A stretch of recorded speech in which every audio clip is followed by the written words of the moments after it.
এই নির্বাচনে অনেক মানুষ লক্ষ নয় কোটি টাকা ব্যবসায়ীরা ডোনেশন দিচ্ছে। এই কোটি টাকা কেন ডোনেশন দিচ্ছে সে? এই কোটি টাকা কিন্তু সে উঠে নিয়ে আসবে। এবং যারা দৌড়াচ্ছে মোটরসাইকেল, তেল, এই বড় বড় কমিউনিটি সেন্টার ফাঁকা করে দিচ্ছে আপনার নেতাকর্মী নিয়ে এখানে থাকেন, কেন দিচ্ছে তারা?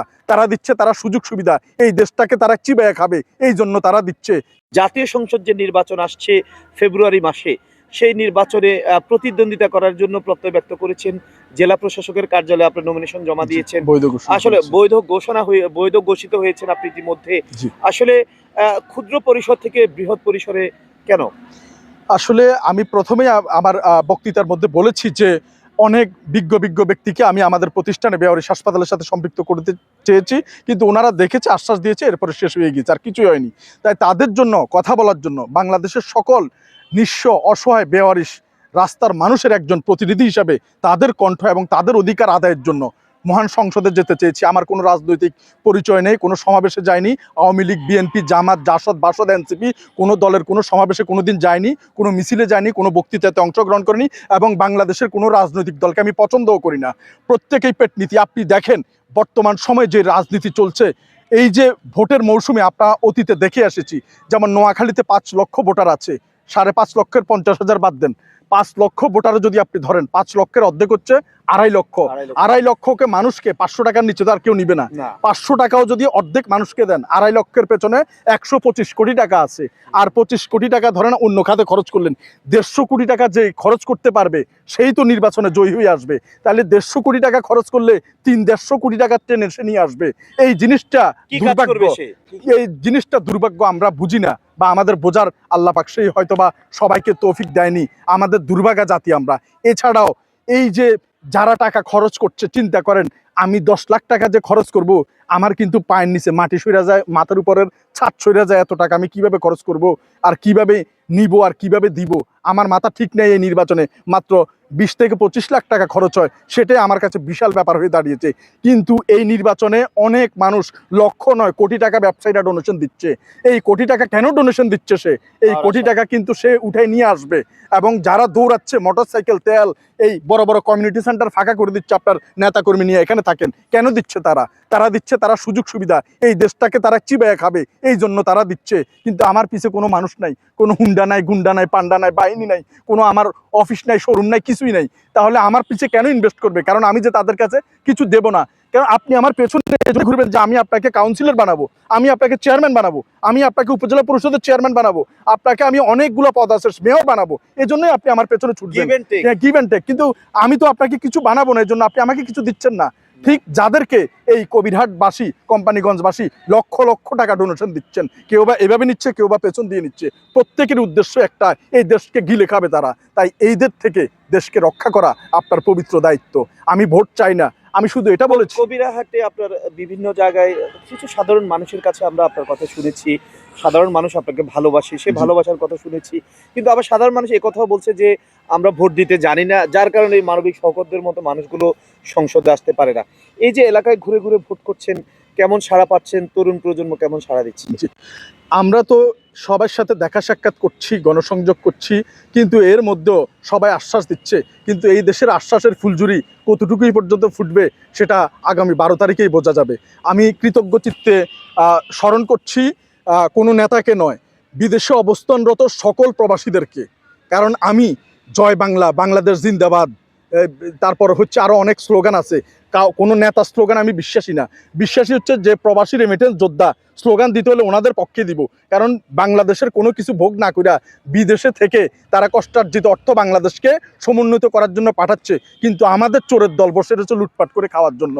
তাই সেই সমস্ত বীর ভাইদেরকে যারা প্রবাসে থেকে কষ্ট করছেন, আপনাদের প্রতি স্যালুট এবং কৃতজ্ঞতা এবং শ্রদ্ধা জানাচ্ছি যে আপনারা যে প্রচারণা করছেন আমার এই যে নোয়াখালী চ্যানেল বা অন্যান্য যে সমস্ত মিডিয়ার ভাইরা, জায়জাদিন সহ 71 টিভি এবং প্রথম আলো, কালের কণ্ঠ, এনটিভি, মানব জমিন, এই যে আজকের পত্রিকা, এরকম আমি না এই মুহূর্তে মনে আসছে না যে সাংবাদিক ভাইরা আমার এই ভিডিওগুলো প্রচার করেছেন, এই নির্বাচনী প্রচারণা প্রচার করেছেন।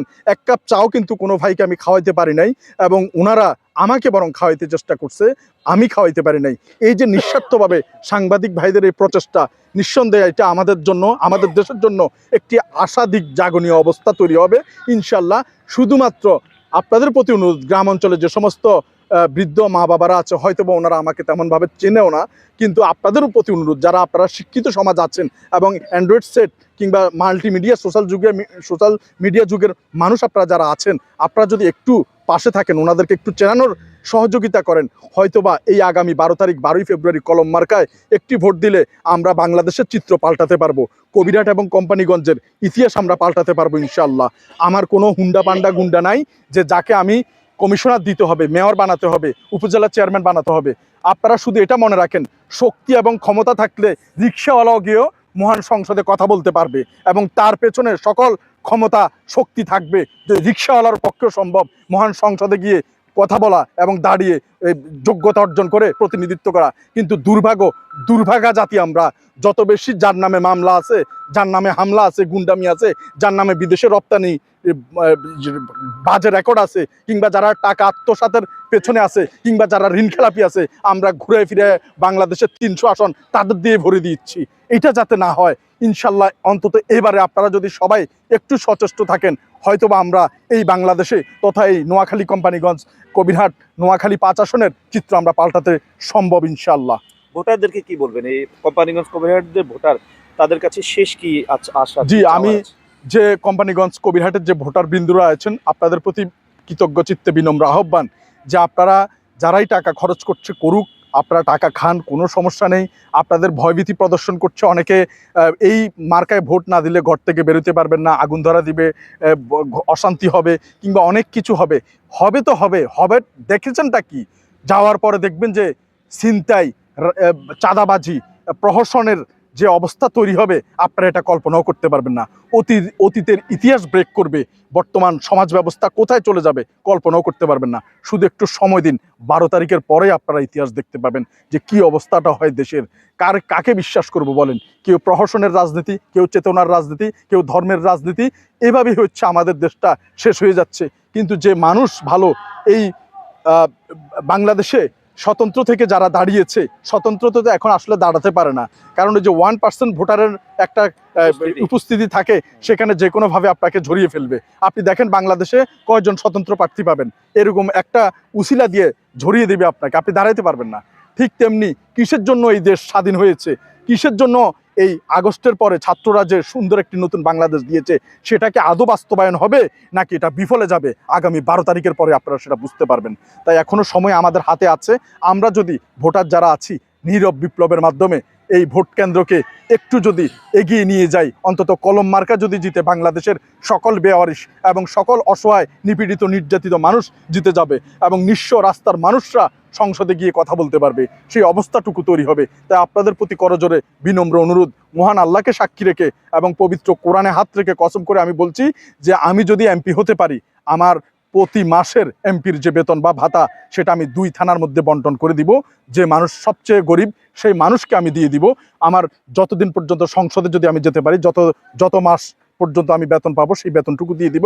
এবং আমি এখনো ঘর করিনি, যদি আমি নির্বাচনে হেরে যাই, তাহলে হয়তো বা আমার কুড়ে ঘরের ব্যবস্থাটা আমি করার চেষ্টা করব, যাই করি ছোটোখাটো। কিন্তু যদি আমি আল্লাহ পাক আমাকে সংসদে জিতেই নিয়ে যায়, তাহলে আমি আমার ঘর করা থেকে বিরত থাকবো।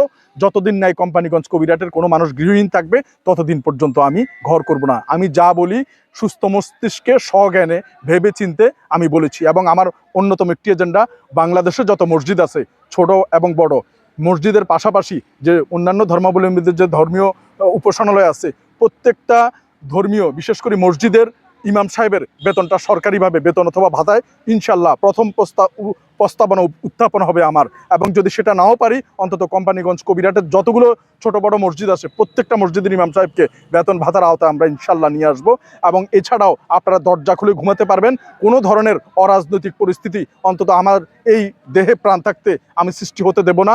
কোনো ধরনের অবৈধ হামলা, মামলা কিংবা মিথ্যা মামলা, রাজনৈতিক প্রহসন, এগুলা কিছুই আমার এলাকায় আমি হতে দেবো না ইনশাআল্লাহ। হয় আমি থাকবো, না হলে চাঁদাবাজি, টেন্ডারবাজি, এই মাস্তানি বাহিনী থাকবে ইনশাআল্লাহ। সবাই আমার জন্য দোয়া করবেন। এছাড়াও আমাদের অনেকগুলো নির্বাচনী প্রতিশ্রুতি আছে, যেটা আমি পারবো না, সেটা আমি মিথ্যা আশ্বাস আপনাদের দিতে পারবো না। আমি যদি যে কাজটা না পারি, সেটা এই 2 থানার যারা স্বাবলম্বী আছে, অর্থনৈতিকভাবে সচ্ছল আছে, তাদের থেকে চাঁদা নিয়ে হলেও আপনাদের মাধ্যমে ফান্ড গঠন করে সরকারি তহবিল পৌঁছানোর আগে আপনাদের কাজগুলো আমি করে ফেলবো ইনশাল্লাহ। আর আমার নির্বাচনী যে বাজেট আছে, এই বাজেটের সিংহভাগ আমি চিন্তা করেছি এই চায়ের দোকানে মানুষকে চায়ের বিল না দিয়ে, যারা কিডনি ফেলিউর, যারা ক্যান্সারের কেমোথেরাপি দিতে পারছে না, তাদের মধ্যে অলরেডি আমার কার্যক্রম শুরু হয়ে গেছে। আপনারা আমার সকালে একটি লাইভ দেখেছেন, আমার কার্যক্রম আমি শুরু করে দিয়েছি। আমি যদি আল্লাহ মাফ করুক হেরেও যায়, আমার কোনো দুঃখ থাকবে না যে এই টাকাগুলো সঠিক মানুষের হাতে পৌঁছেছে, যে মানুষটা আর কিছুদিন মাত্র দুনিয়ার আলো দেখবে। তাই আপনারা আমার জন্য দোয়া করবেন। এই নোয়াখালীবাসী হতে পারে আমার এটাই প্রথম এবং এটাই শেষ যাত্রা নির্বাচনের জন্য। অনেকে বলেছেন আমি কেন আগে আসলাম না, আমি কোনো রাজনৈতিক মঞ্চের নেতা নয় কিংবা রাজনৈতিক মঞ্চের লোক নয়। তাই আমি মনে করেছি যে এই নির্বাচন একটি এই মানুষগুলোকে জিতানোর সুযোগ। তাই আমি চেষ্টা করেছি, আপনারা যদি আমার পাশে থাকেন আবারও কৃতজ্ঞতা প্রকাশ করছি বাংলাদেশের সকল প্রবাসী ভাইদেরকে এবং যে সমস্ত ভাইরা, মিডিয়ার ভাইরা নিঃস্বার্থভাবে এই প্রচারণাগুলো চালাচ্ছেন এই ভালো কাজে, এই নিঃস্ব মানুষকে জিতিয়ে দেওয়ার জন্য, বাংলাদেশের বেয়ারিশ মেডিকেল কলেজ স্থাপনের জন্য। যদি আমি জিতে যাই, আমার কলম জিতে যায়, হয়তোবা এই বাংলাদেশে একটি বেয়ারিশ মেডিকেল কলেজ রচিত হবে। আর আমি যদি হেরে যাই, আমার কলম হেরে যায়, হয়তোবা বাংলাদেশের এই বেয়ারিশ মানুষদের শেষ ভরসার প্রদীপটুকু নিভে যাবে। তাই আপনারা সবাই যার যার জায়গা থেকে দোয়া করবেন, অন্যকে মেসেজ দিবেন এবং নীরব বিপ্লবের মাধ্যমে 12 তারিখ কলম মার্কাকে জয়যুক্ত করার জন্য আপনারা যার যার জায়গা থেকে এগিয়ে আসবেন। যে পরিসীমা সেটা হচ্ছে কবিরহাট, কোম্পানিগঞ্জ এবং অশ্বদিয়া, নেয়াজপুর, এই জায়গাগুলো নিয়েই কিন্তু এই আসনটি গঠিত। এবং আমি কোনো মিথ্যা আশ্বাস দিতে চাই না এবং জানিও না।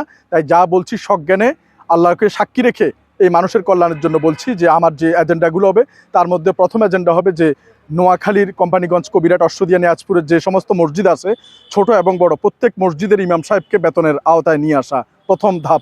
দ্বিতীয় ধাপ হচ্ছে বাংলাদেশে একটি বেয়ারিশ মেডিকেল কলেজ উত্থাপন করে এটার বাস্তবায়ন করা। এবং 3 নাম্বার ধাপ হচ্ছে আপনারা দরজা খুলে ঘুমাতে পারবেন। কোনো ধরনের অবৈধ হামলা মামলা কোনো কিছুই, আপনাদের রাজনৈতিক কোনো ধরনের কলহ আপনাদের যাতে স্পর্শ করতে না পারে, আমি আমার সর্বোচ্চ আপ্রাণ চেষ্টা করে যাব। এবং সবচেয়ে বড় কথা হচ্ছে জিরো টলারেন্সে সন্ত্রাস এবং চাঁদাবাজিকে বাধা প্রদান করা। পুলিশের উপর নির্দেশনা থাকবে, চাঁদা চেয়েছে তো সরাসরি শ্যুট করার মতো এরকম এনকাউন্টার যাতে চালু থাকে। এনকাউন্টারের পক্ষে আমি, যে কোনো সন্ত্রাস চাঁদাবাজি এই কবিরহাট, এই কোম্পানিগঞ্জে থাকবে না। এবং সন্ত্রাস যদি করতে হয় আমার লাশের উপর দিয়ে করতে হবে।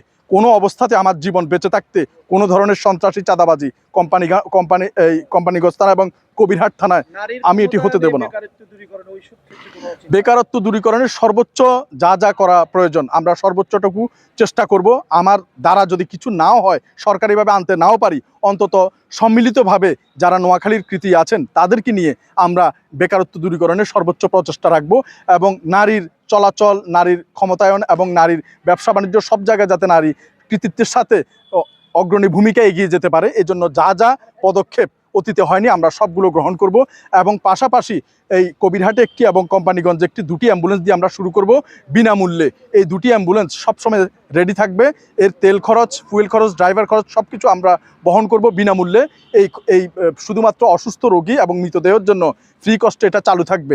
পাশাপাশি 2টি মেডিসিন কেন্দ্র শুধুমাত্র গরিব মানুষদের জন্য চালু থাকবে। সরকার যদি নাও দেয়, কবিরহাট, কোম্পানিগঞ্জের সেরা ধনী শিল্প ব্যবসায়ী যারা আছেন তাদের থেকে নিয়ে হলো একজন এমপি ইচ্ছা করলে এরকম 100টা দোকান ফ্রি করতে পারে। কিন্তু দুর্ভাগা তারা শুধু শত শত টাকার কারি টাকার অঙ্ক বাড়িয়েছে, বিদেশে বাড়ি গাড়ি করেছে, তারা ঢাকা শহরে বহুত আকাশচুম্বী অট্টালিকা তৈরি করেছে, জাহাজ কিনেছে, এরোপ্লেন কিনেছে, কিন্তু আমাদের এই মানুষের ভাগ্য পাল্টায়নি। আর ভাগ্য না পাল্টানোর সবচেয়ে পেছনের কারণ হচ্ছে আমরা যারা রাজনীতি করি এই রাজনৈতিক নেতাকে অন্ধের মতো বিশ্বাস করে নিজের সব কিছু উজাট করে দিয়ে যাচ্ছি। তাই এটা যাতে না হয়, আমি আমার নির্বাচনী এলাকায় সর্বোচ্চটা দিয়ে যা যা করা লাগে, কোনো মানুষ হুইলচেয়ারবিহীন থাকবে না যদি পঙ্গু হয়ে থাকে, এবং কোনো মানুষ টাকার অভাবে ডায়ালাইসিস করতে পারছে না অথবা টাকার অভাবে কেমোথেরাপি দিতে পারছে না, এটা আমার জন্য চরম লজ্জার এবং চরম ঘৃণার অপমানের। তখন আমাকে আমার মা বাপ তুলে আপনি গালি দিতে পারবেন যে একজন সংসদ সদস্য হয়ে কেন আমি ব্যর্থ হলাম। কিন্তু বর্তমানে যারা রাজনীতির ময়দানে আছে তারা যদি এমপি হয়ে আসে, গালি তো দূরের কথা, ওই রাজনৈতিক দলের নামে একটি জোরে কথা বললেও আপনি গুম হয়ে যেতে পারেন, গায়েব হয়ে যেতে পারেন। তাই আপনাদের প্রতি অনুরোধ, এইবারে একটি সুযোগ এসেছে, আপনারা আপনাদের ছোট ভাই মনে করে একবার যদি সুযোগ দেন এই নোয়াখালী কোম্পানিগঞ্জ বাসীর ইনশাল্লাহ ভাগ্য আমরা পরিবর্তন করতে পারবো। আপনাদের গ্রামে, আপনাদের বাসায়, আপনাদের ঘরে হেঁটে হেঁটে লুঙ্গি গামছা পরে ইনশাল্লাহ পৌঁছানোর মতো সেই অবস্থাটুকু আল্লাহ পাক দিয়েছে। এবং আমাকে কেউ গুলি করবে এজন্য আমার কোনো মার্সিডিজ গাড়ি থাকবে না, কোনো বডিগার্ড থাকবে না, কিংবা নেতাকর্মী নামক কিছু 10-12টা হুন্ডা দুষ্কৃতিকারী আমাকে ঘিরে রাখতে পারবে না। এই খালি শরীরে, এই খালি পায়ে আপনাদের বাসায় পৌঁছে যাবো ইনশাল্লাহ। হয় মৃত্যু তো একদিন আছেই, 20 বছরের আর জিন্দিগি, হায়াতের জিন্দিগি আছে আমার, 60 বছরের জিন্দিগিতে 40 বছর শেষ, আর 20 বছর আছে। এই 20 বছরে যাতে কোনো কালিমা নিয়ে কবরে যেতে না হয়, এই 20 বছরে আপনাদের দোয়া নিয়ে যাতে যেতে পারি। আপনাদের সন্তান হিসেবে যদি একটিবার সুযোগ দেন, হতে পারে এটি আমার শেষ, এটি আমার শুরু, এরপরে হয়তো আর নাও দাঁড়াতে পারি। কারণ এই মানুষজনের আস্থা, বিশ্বাস এবং ভালোবাসাই প্রমাণ করবে আগামীর আমার সম্ভাবনা, এবং আগামীতে মানুষের ভালো করার সর্বোচ্চটুকু আমি দিতে পারবো কিনা। এখন যে মানুষের উপকার করি তার চেয়ে 1000 গুণে উপকার করতে পারবো যদি এই ধরনের অবস্থা আল্লাহ পাক আপনাদের মাধ্যমে আমাকে তৈরি করে দেয়। আপনারা এই যে দেখতে পাচ্ছেন উপজেলার সমাজসেবা কার্যালয়, উপজেলা নির্বাহী অফিসারের কার্যালয়, পাশে রয়েছে ভারপ্রাপ্ত অফিসারের কার্যালয়, কবিরহাট থানা। ইনশাল্লাহ আমি যদি এমপি থেকে থাকি তাহলে এই কর্মকর্তারা ওসি সাহেব সহ আপনাদের বাড়ি বাড়ি যাবে। আপনারা থানায় আসতে হবে না, আপনারা এই উপজেলা পরিষদে আসতে হবে না। এই কর্মকর্তারা আপনাদের টাকায়, আপনাদের ট্যাক্সের টাকায় এই সকল অফিস কর্মকর্তা কর্মচারী সবাই পরিচালিত হয়। বাংলাদেশের সকল প্রশাসন আপনাদের ঘামের টাকায় পরিচালিত হয়। তাই তারা আপনাদের দরজা পর্যন্ত যেতে হবে, আপনি যেতে হবে না। হয় আমরা বাস্তবায়ন করব, না হলে ওয়াকআউট করে কিংবা পদত্যাগ করে এই সংসদ থেকে বেরিয়ে যাব ইনশাল্লাহ। আল্লাহ আমাদের সহায়। সালামু আলাইকুম। আগামী 12 তারিখ কলম মার্কায় আপনারা একবার শুধু এই পচাগলা রাস্তার বেওয়ারিশ মানুষদেরকে জিতিয়ে দেওয়ার জন্য এগিয়ে আসবেন। সালামু আলাইকুম। 1994 সাল থেকে বৃহত্তর নোয়াখালীর 1 কোটি মানুষ নোয়াখালীকে প্রশাসনিক বিভাগের দাবিতে তারা রাজপথে শান্তিপূর্ণভাবে আন্দোলন করছে। নোয়াখালী বিভাগের পক্ষে আছেন কিনা, সমর্থন কতটুকু থাকবে? জি আলহামদুলিল্লাহ, শতভাগ সমর্থন রয়েছে। আমার শ্রদ্ধেয় ভাই, উনি তো কাজ করে যাচ্ছেই, ওনার জন্য অনেক দোয়া। এবং আসলে অনেকে আমাকে বলেছেন এই বিষয়ে কথা বলার জন্য। আসলে আমার সাধ্য, শক্তি, ক্ষমতা খুবই কম। আমি সারাদিন চিল্লালেও তেমন একটা লাভ হবে বলে আমার মনে হয় না। পাগলের প্রলাপ ছাড়া আর কিছুই নয়। কিন্তু মনে প্রাণে শতভাগ বিভাগের প্রতি আস্থা থাকলেও আসলে আমি কার্যত কিছুই করতে পারছি না। বিদায় আমি আন্তরিকভাবে সবার কাছে ক্ষমা প্রার্থী। কিন্তু ইনশাআল্লাহ যদি আল্লাহ তাআলা কামিয়াবি করে, মহান সংসদে প্রধান দাবি উত্থাপন হবে আমাদের নোয়াখালী বিভাগ, স্বতন্ত্র বিভাগ চাই। কারণ সারা বাংলাদেশের মধ্যে নোয়াখালী সর্বোচ্চ ধনী জেলা হিসাবে বিবেচিত হয়েছে। এছাড়া একটা বিভাগ হওয়ার জন্য যা কিছু প্রয়োজন সব কিছু কিন্তু আলহামদুলিল্লাহ আমাদের নোয়াখালীর মধ্যে বিদ্যমান রয়েছে। এবং আমরা ইনশাল্লাহ শুধু বাংলাদেশ নয়, উন্নত বিশ্বে এই নোয়াখালীকে একটি বিশাল ব্যাপকভাবে আমরা পরিচিতি তুলে ধরব।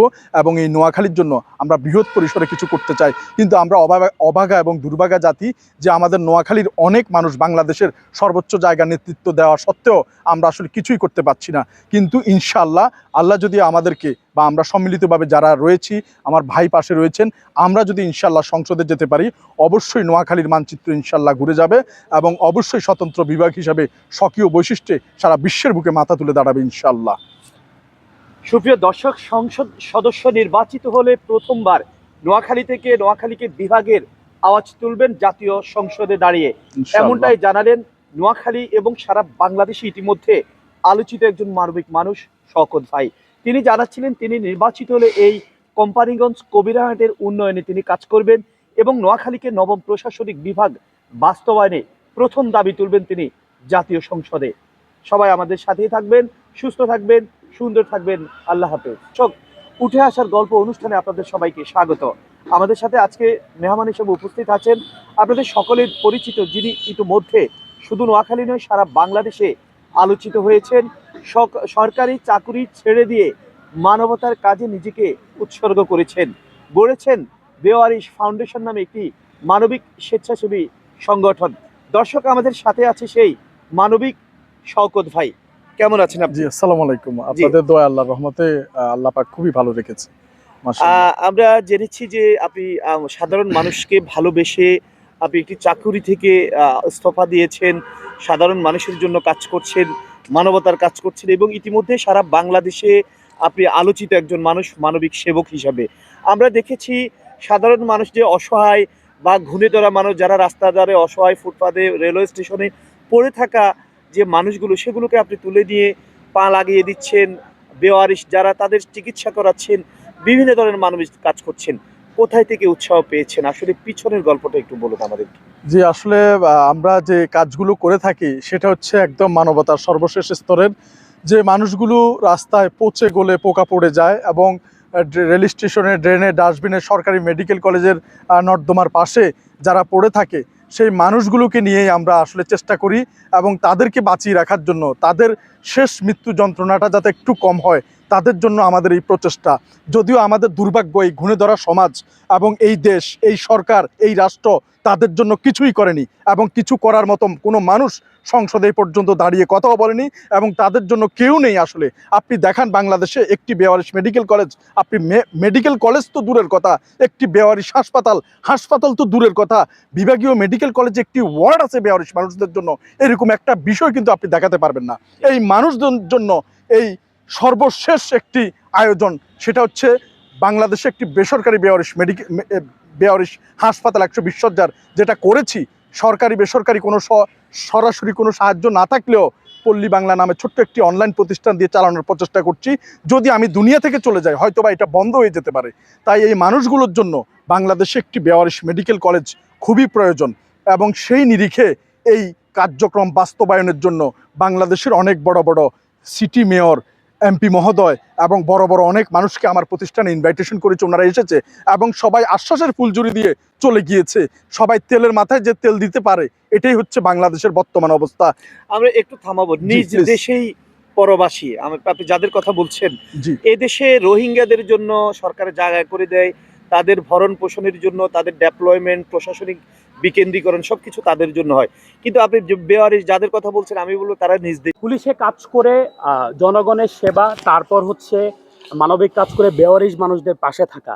এখন এমপি নির্বাচন, এই জার্নিটা সম্পর্কে একটু বলবেন। তাছাড়া কি কি স্বপ্ন আপনার বুকে ধারণ করছেন সেই বিষয়ে একটু বলবেন। ইনশাল্লাহ আল্লাহ কবুল করার মালিক তাওয়াক্কাল তু আল্লাহ। আসলে আমি এবারে নির্বাচনে দাঁড়িয়েছি, আমি কোনো রাজনৈতিক মঞ্চের লোক না কিংবা কোনো দলীয় লোক না।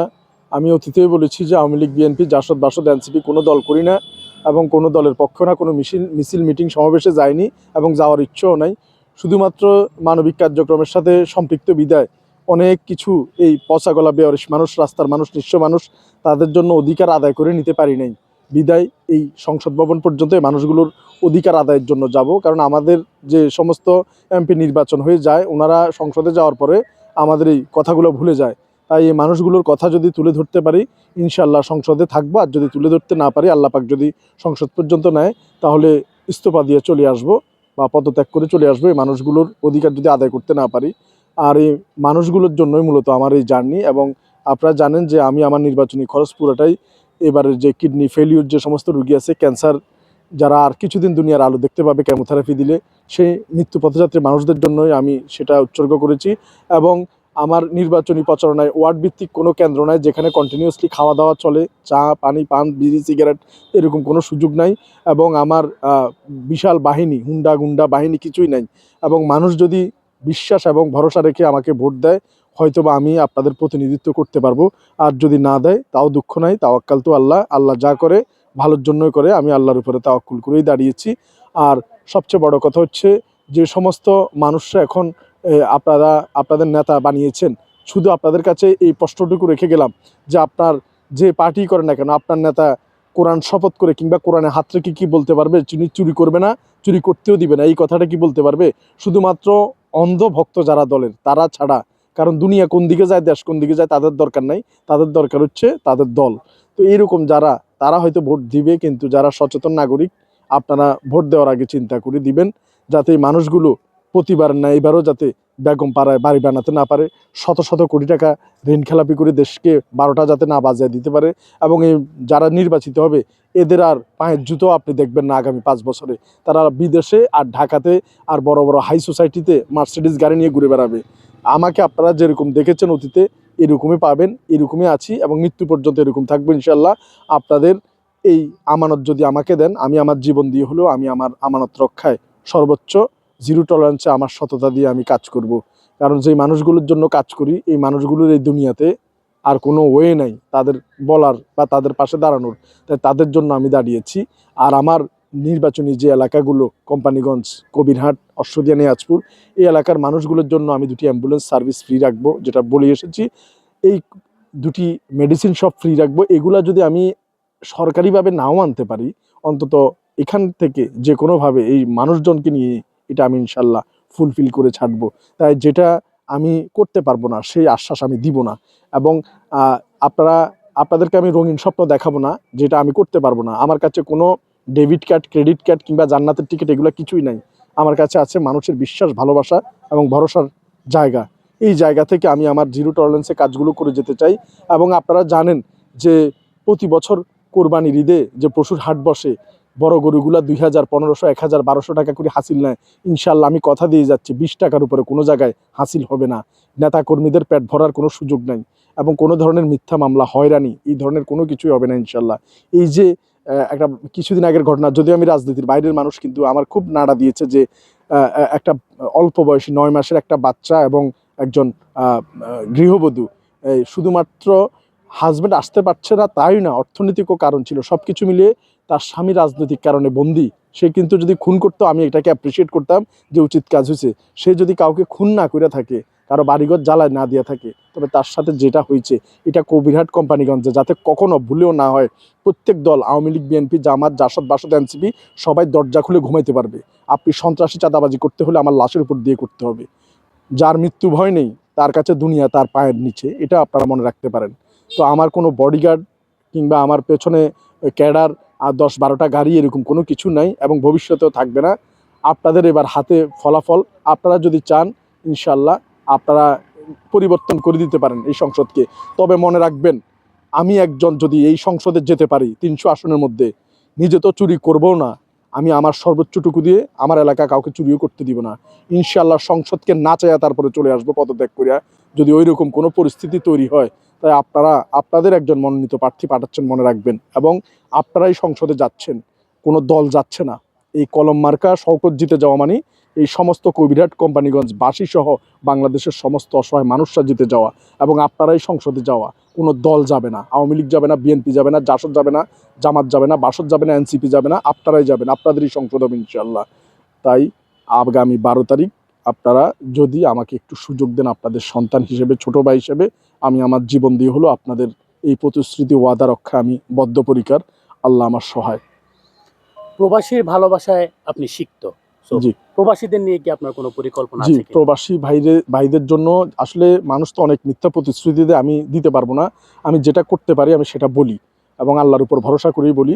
এবং আমার এখতিয়ারে যেটুকু আছে আমি সংসদে গিয়ে আমার প্রস্তাবনা হবে যে প্রবাসী ভাইরা যারা 20 বছর 30 বছর দেশের বাইরে থাকে তাদের জন্য একটি পেনশনের ব্যবস্থা করা, এবং কেউ মারা গেলে লাশ আনা থেকে শুরু করে কবর দেওয়া থেকে শুরু করে সম্পূর্ণ দায় দায়িত্ব এবং তার পরিবারকে এককালীন একটি সহায়তা দেওয়া সম্পূর্ণ রাষ্ট্র বহন করতে হবে।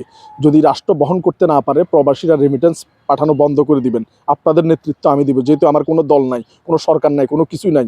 আজকে যদি আমি বিএনপি করতাম আমি তারেক জিয়ার কথার বাইরে যেতে পারতাম না। আজকে যদি আমি জামাত করতাম আমি শফিকুর রহমান সাহেবের কথার বাইরে যেতে পারতাম না। যেহেতু আমার কোনো এরকম মতাদর্শের কেউ নাই, তাই আমার সিদ্ধান্ত নিতেও 2 মিনিট দেরি হবে না। আপনাদের কল্যাণের জন্য, আপনাদের মঙ্গলার্থে আপনারা যে সিদ্ধান্ত নেবেন সেই সিদ্ধান্তই ইনশাল্লাহ আমি মহান সংসদে তুলে ধরার চেষ্টা করব। আর প্রবাসী ভাইদের যে আমার প্রতি যে ভালোবাসা আপনারা দেখিয়েছেন, আমার আসলে এরকম কোটি কোটি টাকা না থাকলেও এই কোম্পানিগঞ্জ কবিরহাটে নির্বাচনী প্রচারণায় সামাজিক যোগাযোগ মাধ্যমে আপনারা আমাকে 1 নম্বরে রেখেছেন, এবং এটা শুধুমাত্র আপনাদের কারণে হয়েছে। তাই যারা রিলস বানিয়েছেন, ভিডিও শেয়ার করেছেন, এই ভিডিওগুলো দেখবেন, শেয়ার করবেন এবং ছবিগুলো পোস্ট করবেন, আপনাদের প্রতি আমি কৃতজ্ঞতা জানিয়ে শেষ করতে পারবো না। আমি যদি নির্বাচিত, আল্লাহ মাফ করুক, নাও হই, তাও আমার মনে দুঃখ নেই। আপনাদের ভালোবাসাটাই আমার কাছে জয়। আপনাদের পরিবারের জন্য, আপনাদের জন্য সবসময় দোয়া করি এবং মৃত্যুর একদিন পর্যন্ত আপনাদের এই অবদান অনস্বীকার্য এবং দোয়া অব্যাহত থাকবে। আপনাদের প্রতি এই ভালোবাসা সবসময় চিরন্তন থাকবে। আপনাদের এই ঋণের আমার আসলে কৃতজ্ঞতা প্রকাশ করে আমি শেষ করতে পারবো না। আহ, বেকারত্ব, নোয়াখালী কবিরহাট কোম্পানিগঞ্জের যারা বেকার রয়েছে তাদের জন্য আপনার কি কোনো পরিকল্পনা আছে কি? জি ইনশাআল্লাহ, আবারও বলছি, মিথ্যা আশ্বাস বলে লাভ নেই, আমি কিছুই দেব না। শুধু আমি যেটা করতে পারবো সেটা আপনাদের সাথে শেয়ার করছি, সেটা হচ্ছে সম্মিলিত প্রয়াসে যে চাকরির দ্বারে দ্বারে না ঘুরে উদ্যোক্তা সৃষ্টি করা এবং নতুন নতুন কর্মক্ষেত্র সৃষ্টি করা, এবং এক একজন বেকার তরুণ উদ্যোক্তা যাতে অনেক মানুষের চাকরির জন্য সেই একটি দক্ষ হয়ে ওঠে। কারণ এই বেকারত্ব দূরীকরণে, বেকারত্বের জন্য যে সংসদীয় বাজেট বরাদ্দ থাকে, সেই বাজেট 100 টাকার বাজেট আস্তে আস্তে 10 টাকায় আসে, থেকে 90 টাকায় মাঝপথে হাওয়া হয়ে যায়। এটা যাতে না হয়, 100 টাকা বাজেট হলে 100 টাকায় যাতে আমাদের এই বেকার তরুণ তরুণী যারা আছে তারা নব উদ্যমে কাজ করতে পারে। এবং ইনশাল্লাহ এটা আমরা সর্বোচ্চ সততা এবং ন্যায় দিয়ে বাংলাদেশকে, যেহেতু বাংলাদেশ একটা ধনী রাষ্ট্র, ধনী জেলা হিসেবে আখ্যা পেয়েছে, বাংলাদেশের মধ্যে ধনী জেলা হিসেবে এই নোয়াখালী যেহেতু আখ্যা পেয়েছে, সেই আখ্যাটুকু রক্ষার জন্য তরুণদের সর্বোচ্চ মেধা মনন এবং পরিশ্রমকে কাজে লাগিয়ে নতুন নতুন কর্মক্ষেত্র সৃষ্টি করা, উদ্যোক্তা তৈরি করা এবং তাদেরকে আন্তর্জাতিক পর্যায়ে নিয়ে যাওয়া, তাদের সাথে বসে দফায় দফায় তাদের সাথে মিটিং করে কিংবা তাদেরকে নিয়ে কিভাবে আরও এগিয়ে নিয়ে যাওয়া যায়। কারণ আমাদের উদ্যোক্তারা তো এমপির দরজা পর্যন্ত যাইতেই পারে না, যার টাকা আছে বা দল বল আছে সে যাইতে পারে, কিন্তু সাধারণ একজন এসএসসি পাশ করা ছেলেও আমার দরজা থাকবে উন্মুক্ত ইনশাল্লাহ। একটা প্রতিবন্ধীর সমস্যা এবং প্রতিবন্ধী নিয়ে কিছু কথা যদি বলতে পারেন আচ্ছা, একটু ভালো হতো। যে দেখেন, আসলে বাংলাদেশের কোনো প্রতিবন্ধীদের পক্ষে কথা বলার সংসদে তো এরকম কোনো কোটা নাই যে প্রতিবন্ধী কোটা কিংবা মুক্তিযোদ্ধা কোটা কিংবা অন্য অন্য কোটা, এরকম কোনো কোটা নাই সংসদে। তাই এই প্রতিবন্ধী, বাংলাদেশের যত প্রতিবন্ধী ভাই এবং বোনেরা রয়েছেন, অন্তত আপনাদের পক্ষের, আপনাদের মনোনীত একজন লোক হিসেবে আমি যাতে দাঁড়াতে পারি। আমি আবারও বলছি যে আমি যদি আল্লাহ তাআলা আমাকে কামিয়াবি করে কিংবা কবুল করে, আমি হয়তোবা কোনো নেতা কিংবা কারো দলের প্রধানের কি গুণগান করে আমার সংসদের মূল্যবান অর্থ অপচয় করব না। শুধুমাত্র আল্লাহর কাছে কৃতজ্ঞতা জানিয়ে যে সমস্ত মানুষ অবহেলিত আছে, প্রত্যেকটা সেকেন্ড তাদের জন্য ব্যয় হবে ইনশাআল্লাহ।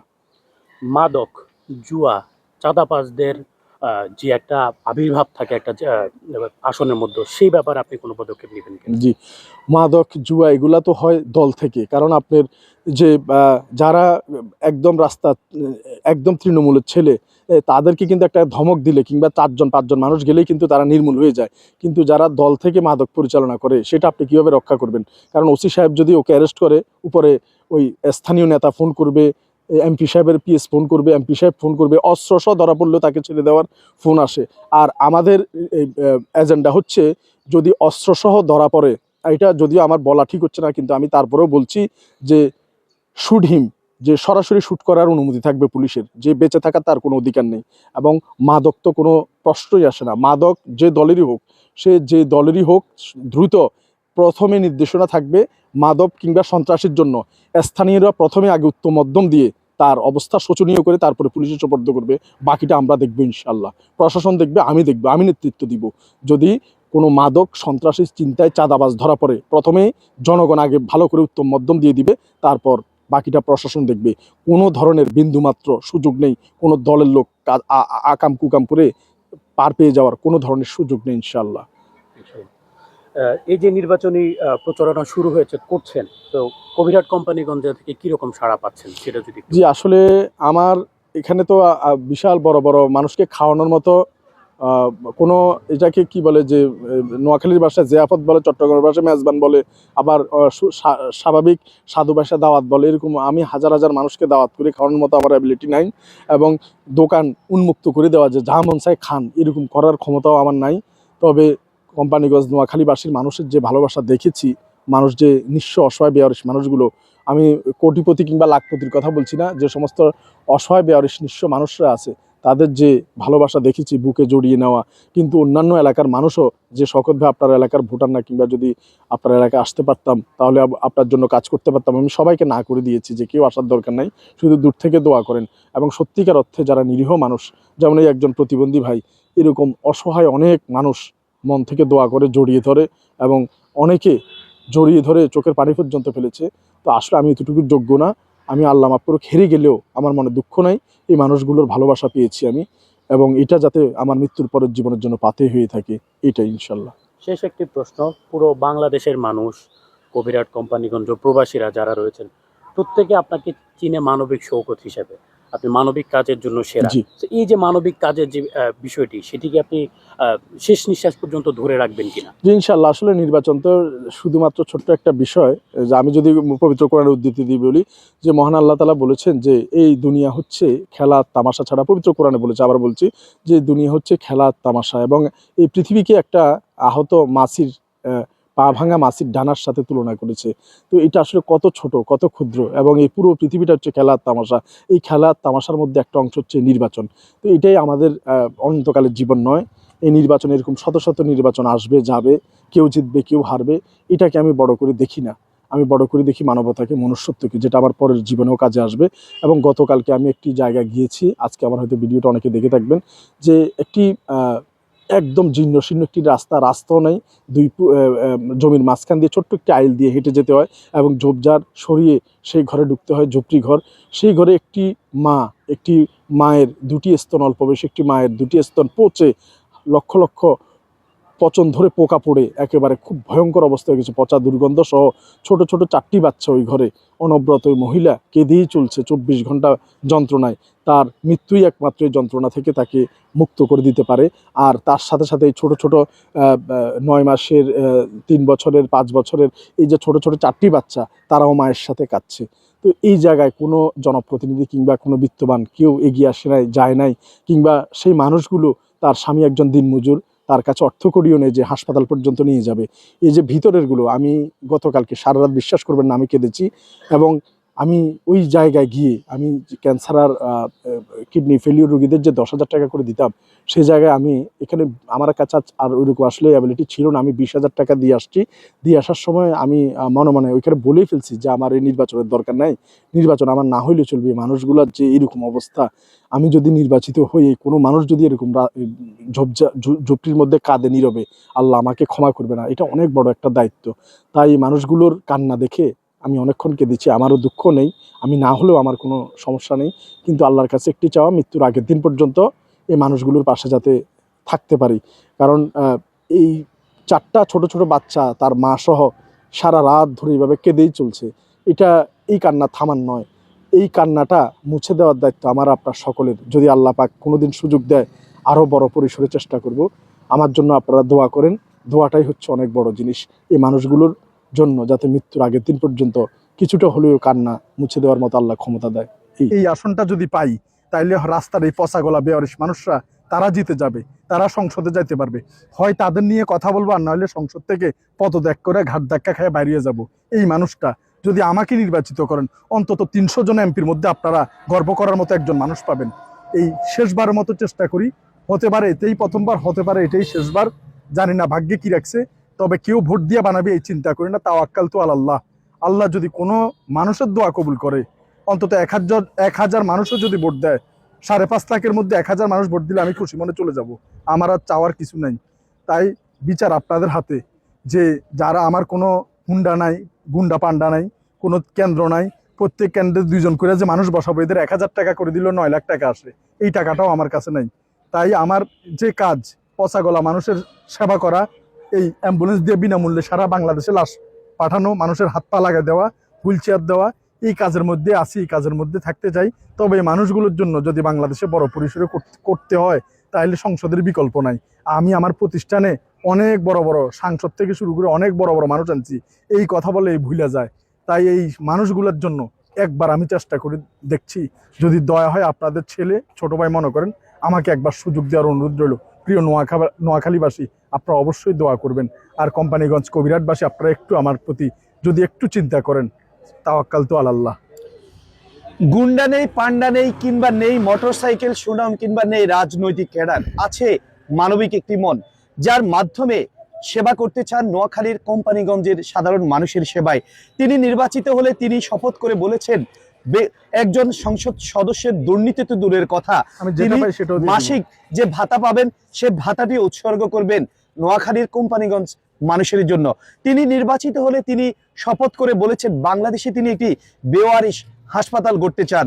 নির্বাচিত হলে নোয়াখালী কোম্পানিগঞ্জের যে সন্ত্রাস, চাঁদাবাজ থেকে শুরু করে সকল ধরনের অপরাধ দূরীকরণে তিনি কাজ করতে চান। আমরা তার সাথে কাঁধে কাঁধ মিলিয়ে বলতে চাই, এই বাংলাদেশ হবে একটি দুর্নীতিমুক্ত, একটি সুন্দর, সুজলা সুবলা, শস্য শ্যামলা একটি বাংলাদেশ। এমনটাই চাই আমরা সকলে। সবাই আমাদের সঙ্গেই থাকবেন, আর মানবিক শওকতের সঙ্গেই থাকবেন। দেখা হবে, আল্লাহ হাফেজ। ভাই তো 1 নম্বর, আমরা বিদেশে প্রবাস থেকেও দেখি ইনশাল্লাহ। কোন দেশে থাকেন আপনি? আমরা সৌদি আরব থেকে দেখি। সৌদি আরব থেকে দেখেন? যেগুলা করে দেখি, এগুলা হিসাবে হেমিয়াত যেগুলা ভোট পাইবে, এগুলা সব জেনুয়াল ভোট। এবং আমিও দিব ইনশাল্লাহ, ওয়াদা করলাম। আর আমরা জায়গা জায়গা বসি দোকানে, আজকেও আমাদের বাড়ি হচ্ছে তেলতলা আমি আলাপ করছি সকালে, সবাই বলছে না এমনি লোক ঠিক, এমনি ভালো ছেলে ইনশাল্লাহ। কালকেও তো একটা লাগে লাইভ দেখছি আপনার, বহুত সুন্দর লাগবে স্টেজে ইনশাল্লাহ। আনে চালান, আন নেতা কর্মী লাগবে না ইনশাল্লাহ, আমরা আছি প্রবাসীরা আছে ইনশাল্লাহ। ওকে, আসসালামু আলাইকুম। না আমরা রাস্তায় তুলবো, তাহলে লাইটটা ওই দিকে শুরু করছে। আচ্ছা, অনেকে হচ্ছে বিতর্কিত করার চেষ্টা করে আপনাকে এভাবে যে মানবিক শওকত ভাই শুধু চিটাগংয়ের মানুষের জন্য করেছেন, নোয়াখালী মানুষের জন্য তিনি কি করলেন? না, আমি একজন মানবিক কার্যক্রমের যোদ্ধা হিসেবে আমি বলবো যে মানবিক মানুষের জন্য কোনো জায়গা নির্দিষ্ট নয়, সারা বাংলাদেশই মানবিক কাজের জন্য, আমাদের পুরো দেশটাই তো আমাদের। আর স্পেসিফিকলি তুলনামূলকভাবে নোয়াখালীতেই মোটামুটি অনেকগুলো কাজ করা হয়েছে, অনেক গৃহ নির্মাণ, অনেক শত শত টিউবওয়েল নির্মাণ, অনেক মানুষের কৃত্রিম হাত পা প্রদান, অনেক মরদেহ পাঠানো, এবং এছাড়াও অনেক স্বাবলম্বীকরণ প্রযুক্তি, গরু ছাগল এগুলো বিতরণ এবং কম্বল বিতরণ এবং ক্যান্সার এবং বিবাহ উপযুক্ত মেয়ে, অনেক ধরনের সহযোগিতামূলক কার্যক্রম আলহামদুলিল্লাহ হয়েছে। এবং সমগ্র বাংলাদেশেই যেখানে মানুষের চোখের পানি পড়ে সেখানেই চলে যাওয়ার চেষ্টা করি। আল্লাহ পাক মৃত্যুর আগের দিন পর্যন্ত যাতে এরকম, এই নির্বাচন তো কোনো বিষয় না, হার জিত তো আছেই, তাই নির্বাচন আল্লাহ মাফ করুক হেরে গেলেও আমার এই কাজ অব্যাহত থাকবে, জিতলেও এই কাজ অব্যাহত থাকবে। এবং মানুষ যদি ভালোবাসে, মানুষ যদি অন্তর থেকে চায়, তাহলে ইনশাল্লাহ হয়তো বা আল্লাহ কবুল করবে। আর মানুষ যদি না চায় হয়তো বা নাও হতে পারি, কিন্তু মানবিক কাজ থেমে থাকবে না ইনশাল্লাহ। অনেক আর একটা বিষয় বলেন যে মানবিক শওকত ভাই তো মানবিক কাজ করেন, সবাইকে নিয়ে কাজ করেন, বেওয়ারিশ মানুষদেরকে নিয়ে কাজ করেন। হ্যাঁ, কি এমন স্বার্থ যিনি তিনি এমপি লাইনে আসলেন, এটা নিয়ে অনেকে বিতর্ক করে, ওনার দরকার নেই এমপি। আসলে অনেকে দল করে, যারা এই বিতর্কটা হচ্ছে তাদেরই, যারা দলকানা বলা চলে, যে একেবারে দল ছাড়া কিছুই বুঝে না, দেশের স্বার্থ হচ্ছে দলের স্বার্থ যারা বেশি মনে করে, তারাই এই প্রশ্নগুলো করে। আমি আবারও বলছি যে আমি কিন্তু রাজনৈতিক লাইনের মানুষ না, আমি কোনো দল করি না এবং কোনো দল পছন্দও করি না। কেন পছন্দ করি না তার কারণ হচ্ছে, স্বাধীনতার পর থেকে এখনো পর্যন্ত এই রাস্তার পচাগলা বেয়ারিশ নিঃস্ব মানুষদের পক্ষে কথা বলার সংসদে একটি মানুষ আসে নাই এবং বলেও না, এবং ভবিষ্যতে বলার মতো কাউকে দেখছিও না। তাই তাদের অধিকার আদায়ের জন্য এবং নিঃস্ব পচাগলা অসহায় বেয়ারিশ মানুষদের মেডিকেল কলেজ করার জন্য, আর এই দুই এলাকার শুধু একটা মেডিকেল কলেজের জন্য তার দাঁড়ানো যায় না, এই দুই এলাকার মানুষের যে চাওয়া চাহিদা, মানুষের যে আকাঙ্ক্ষা, সেটা যাতে আল্লাহ পাক আমাকে পূরণ করার মতো তৌফিক দান করে, আমি আমার জীবনের সর্বোচ্চটুকু দিয়ে চেষ্টা করব। আমি ওয়াদাবদ্ধ, আমি এখনও আমার ঘর পর্যন্ত করি নাই, চট্টগ্রাম কোনো ঘর করি নাই, নোয়াখালীতে করি নাই, ঢাকা করি নাই, বিদেশেও নাই। তাই আমি থাকার জন্য যদি আল্লাহ মাফ করো হেরে যাই, তাহলে হয়তো একটা ঘর করব থাকার জন্য। আর যদি জিতে যাই তাহলে আমি ঘর করব না যতদিন পর্যন্ত এই কবিরাট কোম্পানিগঞ্জের কোনো বাসী গৃহহীন থাকে। আমি আমার নির্বাচনী প্রথম প্রতিশ্রুতিবদ্ধ ওয়াদা, আপনারা প্রথমে আমাকে দেখতে পারবেন যে আমার চারিত্রিক গুণাবলী কী, আমি কোনো ধরনের অশালীন কাজের সাথে যুক্ত আছি কিনা, কোনো মদ গাঁজা পান সিগারেট বিড়ি কোনো খারাপ কোনো নেশার সাথে যুক্ত আছে কিনা, কিংবা কোনো মানুষের হক মেরে খেয়েছি, কারোর সাথে অন্যায় করেছি, জুলুম জালিয়াতির সাথে আছে কিনা। আমার তো কোনো ঋণ খেলাপি নাই, কোনো কারো অর্থ আত্মসাৎ, বিদেশে অর্থ পাচার কিংবা কোনো ধরনের বাজে কোনো কিছু আমি করিনি, এমন কোনো কিছু তাই যেটা আমাদেরকে অন্তর্নিহিত পুড়িয়ে বেড়াবে। তো আমি যেহেতু করি না, আমি চেষ্টা করছি আমার এই ভালো জায়গাটুকু দিয়ে আমি মানুষের জন্য ভালো কিছু করার, হয়তো আরও ভালোভাবে বড় পরিসরে মানুষের জন্য করতে পারবো, এই জন্যই আসা। যেমন 2টি ফ্রি অ্যাম্বুলেন্স থাকবে 2টি উপজেলায়, তারপর হচ্ছে মানুষের জন্য 2টি ফ্রি মেডিসিন শপ থাকবে, মানুষ দরজা খুলে ঘুমাতে পারবে, কোনো ধরনের মিথ্যা মামলা, হয়রানি, সন্ত্রাস, চাঁদাবাজ যেগুলো হবে না। এরপর ওই যে হাট বাজারে যে 20 টাকা আপনারা 1000 টাকা 1200 টাকা 1500 টাকা গরু বাজারে হাসিল দেন, এই হাসিল চলে আসবে মাত্র 20 টাকায়, কারণ যারা পরিষ্কার করবে তারা এই টাকা নিবে, কোনো নেতাকর্মী এই হাসিলের টাকা খেতে পারবে না। এরপরে হচ্ছে আপনার উপজেলায় বা ওই যেখানে আপনারা ভোটার আইডি কার্ড, জন্ম নিবন্ধন কার্ড যেখানে যান না কেন, চেয়ারম্যান অফিসে আপনাদের বাড়তি কোনো 100টা টাকাও যাতে ফি দিতে না হয়, এই বিষয়গুলো আমি সর্বোচ্চটাটুকু দিয়ে দেখব। এরপরে সরকারি মেডিকেল কলেজ কিংবা অনেক জায়গায় আপনার 10-20 টাকা লাগে পায়খানা প্রস্রাব করতে, সেটাও যাতে না থাকে, সেটাও যাতে মওকুফ করা হয়, এবং রাস্তার মোড়ে মোড়ে যাতে গণশৌচাগার থাকে মানুষের সুবিধার জন্য, এবং পানি পান করার জন্য বিশেষ ব্যবস্থা থাকবে। পাশাপাশি মসজিদের ইমাম সাহেবদের বেতনের আওতায় আনা হবে, যদি সরকারিভাবে নাও করে অন্তত আমরা এলাকা ভিত্তিক হলেও নিজস্ব এলাকাবাসীর মানুষ নিয়ে এই অর্থায়নে আমরা প্রত্যেক মসজিদের ছোটো বড়ো মসজিদের ইমাম সাহেবের বাধ্যতামূলক বেতন নিশ্চয়তা করব। এবং যে ছোট বাচ্চারা আছে, অনাথ বাচ্চারা আছে, যাদের বাবা নেই, তাদেরকে প্রতি মাসে অথবা তাদেরকে বিভিন্ন উৎসবে উৎসব ভাতা সারা দেশ না করতে পারি, আমার 2 উপজেলা আমি করব, এটা নিশ্চিত। সরকার না করলেও আমরা নিজস্ব অর্থায়নে করব, সবার সাথে সামগ্রিকভাবে। এবং যত ক্যান্সার, যত কিডনি ফেলিওর রুগী আছে, তারা একটা অ্যাসোসিয়েশনের আওতায় চলে আসবে, যারা নির্দিষ্ট অঙ্কের পরিমাণের অর্থ তারা কন্টিনিউসলি পাবে। না দিতে পারলে আমি আমার জামা কাপড় বিক্রি করে দিব, এই ওয়াদা আমি আপনাদের সাথে করতে পারি। এবং আল্লাহর উপর কসম করে আমি ওয়াদা করেছি, নিজে চুরি করব না, কাউকে করতেও দিব না। তো ইনশাল্লাহ আপনারা যদি আগামী 12 তারিখ আমাকে একটু সুযোগ দেন, আমি আমার জীবন দিয়ে হলো আমি আমার এই প্রতিশ্রুতি ইনশাল্লাহ রক্ষা করব, আল্লাহ সহায়। এমপিজিদের সম্পত্তি বা সম্পদ সম্পর্কে আর জানাতে চান না, তো আপনি যদি এমপি হন তাহলে কি আপনার সম্পদের যে ইয়াটা সেটা কি আসলে দেখেন, অবশ্যই জানাবো, কেন জানাবো না। আমি যে এখানে যে নির্বাচন করতে আসছি, নির্বাচন করতে হলে এই আমার হাতের দিকে তাকায় না, এতগুলা কিন্তু কাগজপত্র জমা দেওয়া লাগে। এই কাগজের মধ্যে আমি কত টাকার সম্পদ কিনেছি, আছে, বাবাই দিছে কতটুকু, মায় দিছে কতটুকু, কি আছে না আছে, ট্যাক্স দিচ্ছে কিনা, পই করি সরকার সব হিসাব বুঝে নিয়ে তারপরে কিন্তু আমাকে এই মনোনয়ন দিয়েছে। তো এই জন্য সব কিছুই তো দেশ, রাষ্ট্র, জনতা জানে, এবং ইনশাল্লাহ এরকম সব সময় জানবে। আর আমার এত বেশি ক্ষুধা নাই, হয়তোবা সব এই 2 উপজেলার সবাইকে যদি আমি বাড়ি করে দিতে পারি, যার যে গৃহহীন আছে সবাই, কেউ যদি বলে যে আর বাড়ির সমস্যা নাই, তাহলে আমি আমার এই নোয়াখালীতে একটি ঘর করব। আর যদি মানুষ গৃহহীন থাকে তাহলে আমি সেই ঘরটুকু করব না। আর আমার সম্পদ 60 বছরের জিন্দিগিতে আমার 20 বছর আছে, 40 বছর চলে গিয়েছে। তো এই 20 বছরে আমি কি এমন করে যাব যে আমার কবরের নিচে নিয়ে যাইতে হবে? কারণ আমার করতে হলে চুরি করতে হবে, আর চুরি করলে আমার মা বাবা কবরের নিচে কষ্ট পাবে। তো আমার মা বাবাকে আমি কষ্ট দিতে চাই না, চুরি করারও আমার কোনো দরকার নাই। এবং কোনো রকম খেয়ে পরে বেঁচে যেতে পারলে, এখন যেভাবে আছি এভাবে আপনারা আমাকে দেখবেন। এবং ইনশাল্লাহ আমি যদি কথা দিয়ে না রাখতে পারি, আপনারা আমাকে গালি দিতে পারবেন, শাসন করতে পারবেন, গায়ে হাত তুলতে পারবেন, আমার পক্ষে কথা বলার কোনো মানুষ নেই, আমার যেহেতু কোনো দল নাই। কিন্তু আপনারা যে নেতাকে নিয়ে আসেন, কোনো কারণে ওই নেতার থেকে একটু ছুটে দেখেন, আপনার অস্তিত্ব রাখবে না, আপনার থোতামুখ ভোতা করে দিতে 2 মিনিটও লাগবে না। যেমন আপনার এখন হেভিওয়েট যে 2-3 জন প্রার্থী আছে, তাদের নামে একটা মন্দ কথা বলেন, মুহূর্তের মধ্যে আপনার মাইত্য খাবেন, বাড়িঘর আগুন লাগে কিনা, এলাকায় থাকতে পারেন কিনা, সেটাই আপনার বিষয়ে দাঁড়াবে। আর আমার সম্পর্কে সারাদিনে এই রাস্তায় দাঁড়ায় গালাগালি করলেও আপনাকে কেউ একটা কথাও জিজ্ঞাসা করবে না। তো এই সুযোগ আসছে, এবার সুযোগটা আপনারা কাজে লাগান, হয়তোবা ইনশাল্লাহ আমাদের বাংলাদেশ পরিবর্তন হবে। আচ্ছা সৈকত ভাই, আমি দেখছি নোয়াখালীতে যারা এমপি নির্বাচনে অংশ নিচ্ছে তারা অনেকেই অনেক ধরনের আশ্বাস দিচ্ছে মানুষকে, কিন্তু আমি এখন পর্যন্ত কারো থেকে এমন কোনো আশ্বাস পাই না যে গত 2টা বছর মানুষ, এই নোয়াখালীর মানুষ জলাবদ্ধতার শিকার হচ্ছে। যদি 12 তারিখের পর যারা নির্বাচনে বিজয় লাভ করবে, তারা কি নোয়াখালীর মানুষকে এই জলাবদ্ধতা থেকে মুক্তি দিবে কিনা, এখনো পর্যন্ত এই আশ্বাস কেউ দিতে পারেনি। আপনি কি এটা পারবেন কিনা এই নোয়াখালীর মানুষকে জলাবদ্ধতা থেকে মুক্তি দিতে? ইনশাল্লাহ, আল্লাহ সহায়। আসলে মানুষ তো ভোটের আগে অনেক কথা বলে, ভোট চলে গেলে আর খবরও থাকবে না। তো আসলে আমি ওই মানুষ না, আমাকে আপনারা দেখিয়ে এসেছেন। আল্লাহ যদি আমাকে কামিয়াবি করে যে জলাবদ্ধতা নিরসনে সর্বোচ্চ টলারেন্সে, 0 টলারেন্সে আমি কাজ করব, এবং সবাইকে নিয়েই কাজ করব।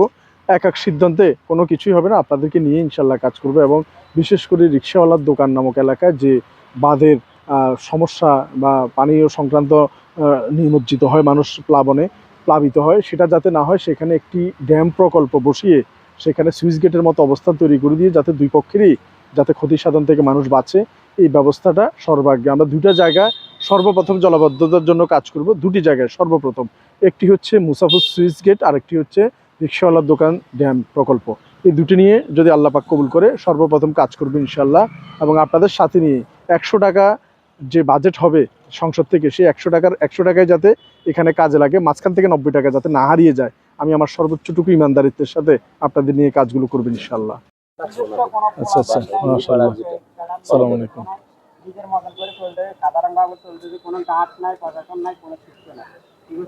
কলেজ মাঠে ওটাই বলতে চাইছি, আপনারা এখনো বন্ধ হয়ে গেল, আর কেমনে যাবেন? আর প্রিন্সিপালের সাথে কিভাবে দুপুরের পর হয়ে গেছে, একটা থেকে সংসদে যাইলে ইনশাআল্লাহ ভাই প্রতিবন্ধী যদি হ্যাঁ মামুন, আমাদের প্রতিবন্ধী ভাই ভালো ভালো স্টুডেন্ট, কম্পিউটার চালাইতে পারে, ভালো ভালো মেধাবী, ওদের জন্য কথা বলার মতো লোক নাই। তো প্রোগ্রামগুলো করি ওইভাবে করি, একটা সুখে থাকার মতো। আচ্ছা, ইউনির সাথে কথা বলে এসেছি, চলুন। ভাই, আপনি যে এই যে রাজগঞ্জ থেকে আসলেন মানবিক শওকত ভাইয়ের নির্বাচনী প্রচারণায় অংশগ্রহণ করার জন্য, আপনি যদিও শারীরিকভাবে সক্ষম না, তাও যে এত দূর থেকে এলেন, মানে কি টানে আপনি এখানে আসলে এলেন? আসলে টানে আইছে ভাই, যে কাজগুলা নিজের উদ্যোগ দিয়ে করতেছে, হ্যাঁ, নিজের ভালোবাসা থেকে উদ্যোগ দিয়ে করতেছে। আবার আমার মতন অসংখ্য ভালো মানুষরা ভাইয়ের পাশে এসে কাজ করতেছে, বাইরে একটু সহযোগিতা করছে। ভাই একা মন আছে করার জন্য, এর সাথে একের বোঝা দশের লাঠি, তো 10 জনের বাইকে সহযোগিতা করা হিসাবে ভাইও কাজ করতে সহজ পাইতেছে। তো আরো যেন কঠোরভাবে ভাই যেন কাজ করতে পারে। আমি রাজনীতি থেকে এসেছি, আমি ইচ্ছা করলে আপনারা জানেন বিভিন্ন এমপি মন্ত্রীরা আমারে স্মরণ করছে, কিন্তু আমি তাদের কাছে না যাই, শুধু বাইরের কাছে এসেছি। কেননা যে ব্যক্তি জিরো থেকে মানুষের জন্য কাজ করার আগ্রহী আছে, সে যদি আমাদের সাধারণ জনগণের কথা চিন্তা করে যদি সংসদে যাইতে পারে, তাহলে ইনশাআল্লাহ সাধারণ জনগণ এবং অসহায় প্রতিবন্ধী তৃণমূলক যে জনগণ আছে তাদের চিন্তা করবে। তার আসলে কোনো দলের সংগঠনের পোলা পায় না, এমনকি বন্ধু বান্ধব, এমনকি যে প্রতিবেশীর একটা হুন্ডা মিছিল, হ্যাঁ হুন্ডা মিছিল, এই মাইক্রোর সাথে আসা যাওয়া, এমনকি গার্ড, ওই গার্ড নাই। বা সাধারণভাবে আমি যেভাবে তখন সাধারণভাবে আইছি, এইভাবে সাধারণভাবে আসা এমিয়া আইছে। আমি এমিয়ারে ফোন দিছি, শৌকত ভাইরে ফোন দিছি গত পরশু। তো আমার যে কোনো একটা কাজের কারণে আমি আসতে পারিনি। আজকে সকাল 10টার দিকে দিয়ে আমি এখানে আইছি। বাইর লগে প্রায় 12টা বাজে দেখা হয়েছে। দেখার পর ভাইয়ের সাথে কথাবার্তা বলছি, আপনারা দেখছেন, লাইভগুলো দেখছেন। আর আমি বাইরে বলছিলাম যে আমাদের প্রতিবন্ধীদের জন্য কি করবেন। ভাই বলছে যে চাকরি থেকে সর্বোচ্চ যতটুকু করার দরকার ভাই এতটুকু করবে। তো ইনশাআল্লাহ ভাই যদি জয়যুক্ত হয়, বাইরের পাশে আমাকে পাবেন। কিন্তু আমার খুব ইচ্ছা ছিল বাইরের পাশে হয়ে কাজ করার জন্য। ভাই বলতেছে ইসমাইল ভাই আপনার কষ্ট করার দরকার নাই, আপনার আমি এই একটু মানে আমার চলে যাওয়ার জন্য বলছে। তো আমার আসলে খুব ইচ্ছা ছিল ভাইয়ের সাথে বসে কাজ করার জন্য, ভাই চাইতেছে না আমাকে কষ্ট দেওয়ার জন্য। দুর্বল হ্যাঁ। অসুস্থ, সেই বিধে আপনাকে হ্যাঁ। চলে যাওয়ার জন্য বলছে, এবং কি আপনারা এটাও বলছে যে আপনি এত কষ্ট করে আসছেন শুধু একমাত্র আমাকে ভালোবাসেন, সেই জন্য আপনি এত দূর থেকে আসছেন। আপনার তো এখানকার ভোটারও না, আপনি এখানে আসছেন, যাক ওই সুবাদে আসলে আপনাকে বলছে এই আর কি। না, আসলে আমি আমার সদস্য সারা নোয়াখালীতে আছে। তো আমার একটা প্রচারণার মাধ্যমে আশা করি আমার মনে হয় যে বাইরে ভোট আসবে। এই কারণে আমি আমার নিজ দায়িত্বে এসেছে। আমার আম্মা অর্জুনদা বলছে যে ভালো লোকের এই জুতার খোঁজা বইয়েন ভালো, অসৎ লোকের কাঁধে চাওয়ানো ভালো না। তো আমার আম্মার কথা চিন্তা করে, আমার ছোট ভাইয়ের কথা চিন্তা করে আমি এসেছি। ইনশাআল্লাহ আপনারা যদি এই লাইভটা দেখিয়ে থাকেন, তো আমি নোয়াখালী প্রতিবন্ধীকে সহসভাপতি বলতেছি, আপনারা অবশ্যই বাইরে এই কাজগুলা করবেন, বাইকে জয়যুক্ত করবেন। এই 5 আসন থেকে বাইরের সর্বোচ্চ এই জয়যুক্ত করে, কলম মার্কা, দয়াত কলম মার্কা জয়যুক্ত করে আপনারা অবশ্যই বাইরে, শুধু কলম মার্কা বাইকে জয়যুক্ত করে বাইরে সংসদে যাওয়ার সুযোগ করে দিবেন। আসলে ক্ষুদ্র পরিসর থেকে বৃহৎ পরিসরে কেন? আসলে আমি প্রথমেই আমার বক্তৃতার মধ্যে বলেছি যে অনেক বিজ্ঞ ব্যক্তিকে আমি আমাদের প্রতিষ্ঠানে বেওয়ারিশ হাসপাতালের সাথে সম্পৃক্ত করতে চেয়েছি, কিন্তু ওনারা দেখেছে, আশ্বাস দিয়েছে, এরপরে শেষ হয়ে গিয়েছে, আর কিছুই হয়নি। তাই তাদের জন্য কথা বলার জন্য বাংলাদেশের সকল নিঃস্ব অসহায় বেওয়ারিশ রাস্তার মানুষের একজন প্রতিনিধি হিসাবে তাদের কণ্ঠ এবং তাদের অধিকার আদায়ের জন্য মহান সংসদে যেতে চেয়েছি। আমার কোনো রাজনৈতিক পরিচয় নেই, কোনো সমাবেশে যায়নি। আওয়ামী লীগ, বিএনপি, জামাত, জাসদ, বাসদ, এনসিপি কোনো দলের কোনো সমাবেশে কোনোদিন যায়নি, কোনো মিছিলে যায়নি, কোনো বক্তৃতাতে অংশগ্রহণ করিনি, এবং বাংলাদেশের কোনো রাজনৈতিক দলকে আমি পছন্দও করি না। প্রত্যেকেই পেটনীতি। আপনি দেখেন বর্তমান সময়ে যে রাজনীতি চলছে, এই যে ভোটের মৌসুমে আমরা অতীতে দেখে এসেছি, যেমন নোয়াখালীতে 5 লক্ষ ভোটার আছে, 5.5 লক্ষের 50,000 বাদ দেন, 5 লক্ষ ভোটারে যদি আপনি ধরেন, 5 লক্ষের অর্ধেক হচ্ছে 2.5 লক্ষ। 2.5 লক্ষকে মানুষকে 500 টাকার নিচে তো আর কেউ নিবে না। 500 টাকাও যদি অর্ধেক মানুষকে দেন, 2.5 লক্ষের পেছনে 125 কোটি টাকা আছে। আর 25 কোটি টাকা ধরেন অন্য খাতে খরচ করলেন, 150 কোটি টাকা যে খরচ করতে পারবে সেই তো নির্বাচনে জয়ী হয়ে আসবে। তাহলে 150 কোটি টাকা খরচ করলে 300-150 কোটি টাকা টেনে সে নিয়ে আসবে। এই জিনিসটা দুর্ভাগ্য, এই জিনিসটা দুর্ভাগ্য, আমরা বুঝি না, বা আমাদের বোঝার আল্লাহ পাক সেই হয়তো বা সবাইকে তৌফিক দেয়নি, আমাদের দুর্ভাগা জাতি আমরা। এছাড়াও এই যে যারা টাকা খরচ করছে, চিন্তা করেন আমি 10 লাখ টাকা যে খরচ করব, আমার কিন্তু পায়ের নিচে মাটি সইরা যায়, মাথার উপরের ছাদ সইরা যায়, এত টাকা আমি কিভাবে খরচ করব, আর কিভাবে নিব আর কিভাবে দিব, আমার মাথা ঠিক নেই। এই নির্বাচনে মাত্র 20 থেকে 25 লাখ টাকা খরচ হয়, সেটাই আমার কাছে বিশাল ব্যাপার হয়ে দাঁড়িয়েছে। কিন্তু এই নির্বাচনে অনেক মানুষ, লক্ষ নয় কোটি টাকা ব্যবসায়ীরা ডোনেশন দিচ্ছে। এই কোটি টাকা কেন ডোনেশন দিচ্ছে সে? এই কোটি টাকা কিন্তু সে উঠাই নিয়ে আসবে। এবং যারা দৌড়াচ্ছে মোটরসাইকেল, তেল, এই বড় বড় কমিউনিটি সেন্টার ফাঁকা করে দিচ্ছে আপনার নেতাকর্মী নিয়ে এখানে থাকেন, কেন দিচ্ছে তারা দিচ্ছে তারা সুযোগ সুবিধা, এই দেশটাকে তারা চিবাইয়া খাবে এই জন্য তারা দিচ্ছে। কিন্তু আমার পিছে কোনো মানুষ নাই, কোনো হুন্ডা নাই, গুন্ডা নাই, পান্ডা নাই, বাহিনী নাই, কোনো আমার অফিস নাই, শোরুম নাই, কিছুই নাই। তাহলে আমার পিছে কেন ইনভেস্ট করবে? কারণ আমি যে তাদের কাছে কিছু দেব না। কারণ আপনি আমার পেছনে ঘুরবেন যে আমি আপনাকে কাউন্সিলর বানাবো, আমি আপনাকে চেয়ারম্যান বানাবো, আমি আপনাকে উপজেলা পরিষদের চেয়ারম্যান বানাবো, আপনাকে আমি অনেকগুলো পদ আছে মেয়র বানাবো, এজন্যই আপনি আমার পেছনে ছুটবেন। Give and take. কিন্তু আমি তো আপনাকে কিছু বানাবো না, এই জন্য আপনি আমাকে কিছু দিচ্ছেন না। ঠিক যাদেরকে এই কবিরহাটবাসী, কোম্পানিগঞ্জবাসী লক্ষ লক্ষ টাকা ডোনেশন দিচ্ছেন, কেউ বা এভাবে নিচ্ছে, কেউ বা পেছন দিয়ে নিচ্ছে, প্রত্যেকের উদ্দেশ্য একটা, এই দেশকে গিলে খাবে তারা। তাই এইদের থেকে দেশকে রক্ষা করা আপনার পবিত্র দায়িত্ব। আমি ভোট চাই না, আমি শুধু এটা বলেছি। কবিরাহাটে আপনার বিভিন্ন জায়গায় কিছু সাধারণ মানুষের কাছে আমরা আপনার কথা শুনেছি, সাধারণ মানুষ আপনাকে ভালোবাসে, সে ভালোবাসার কথা শুনেছি। কিন্তু আবার সাধারণ মানুষ একথাও বলছে যে আমরা ভোট দিতে জানি না, যার কারণে এই মানবিক শওকতদের মতো মানুষগুলো সংসদে আসতে পারে না। এই যে এলাকায় ঘুরে ঘুরে ভোট করছেন, কেমন সাড়া পাচ্ছেন? তরুণ প্রজন্ম কেমন সাড়া দিচ্ছে? আমরা তো সবার সাথে দেখা সাক্ষাৎ করছি, গণসংযোগ করছি, কিন্তু এর মধ্যেও সবাই আশ্বাস দিচ্ছে। কিন্তু এই দেশের আশ্বাসের ফুলঝুরি কতটুকুই পর্যন্ত ফুটবে সেটা আগামী 12 তারিখেই বোঝা যাবে। আমি কৃতজ্ঞ চিত্তে স্মরণ করছি কোনো নেতাকে নয়, বিদেশে অবস্থানরত সকল প্রবাসীদেরকে। কারণ আমি জয় বাংলা, বাংলাদেশ জিন্দাবাদ, তারপর হচ্ছে আরও অনেক স্লোগান আছে, কোনো নেতা স্লোগান আমি বিশ্বাসী না। বিশ্বাসী হচ্ছে যে প্রবাসী রেমিটেন্স যোদ্ধা স্লোগান দিতে হলে ওনাদের পক্ষে দিব। কারণ বাংলাদেশের কোনো কিছু ভোগ না কইরা বিদেশে থেকে তারা কষ্টার্জিত অর্থ বাংলাদেশকে সমুন্নত করার জন্য পাঠাচ্ছে, কিন্তু আমাদের চোরের দল বসে রয়েছে লুটপাট করে খাওয়ার জন্য। তাই সেই সমস্ত বীর ভাইদেরকে যারা প্রবাসে থেকে কষ্ট করছেন, আপনাদের প্রতি স্যালুট এবং কৃতজ্ঞতা এবং শ্রদ্ধা জানাচ্ছি যে আপনারা যে প্রচারণা করছেন আমার এই যে নোয়াখালী চ্যানেল বা অন্যান্য যে সমস্ত মিডিয়ার ভাইরা, জায়জাদিন সহ 71 টিভি এবং প্রথম আলো, কালের কণ্ঠ, এনটিভি, মানব জমিন, এই যে আজকের পত্রিকা, এরকম আমি না এই মুহূর্তে মনে আসছে না যে সাংবাদিক ভাইরা আমার এই ভিডিওগুলো প্রচার করেছেন, এই নির্বাচনী প্রচারণা প্রচার করেছেন। এক কাপ চাও কিন্তু কোনো ভাইকে আমি খাওয়াইতে পারি নাই, এবং ওনারা আমাকে বরং খাওয়াইতে চেষ্টা করছে, আমি খাওয়াইতে পারি নাই।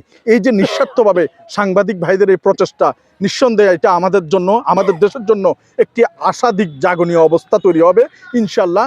শুধুমাত্র আপনাদের প্রতি অনুরোধ, গ্রাম অঞ্চলে যে সমস্ত বৃদ্ধ মা বাবারা আছে, হয়তো বা ওনারা আমাকে তেমনভাবে চেনেও না, কিন্তু আপনাদেরও প্রতি অনুরোধ, যারা আপনারা শিক্ষিত সমাজ আছেন এবং অ্যান্ড্রয়েড সেট কিংবা মাল্টিমিডিয়া সোশ্যাল মিডিয়া যুগের মানুষ আপনারা যারা আছেন, আপনারা যদি একটু পাশে থাকেন, ওনাদেরকে একটু চেনানোর সহযোগিতা করেন, হয়তোবা এই আগামী 12 তারিখ 12ই ফেব্রুয়ারি কলম মার্কায় একটি ভোট দিলে আমরা বাংলাদেশের চিত্র পাল্টাতে পারবো, কবিরহাট এবং কোম্পানিগঞ্জের ইতিহাস আমরা পাল্টাতে পারবো ইনশাআল্লাহ।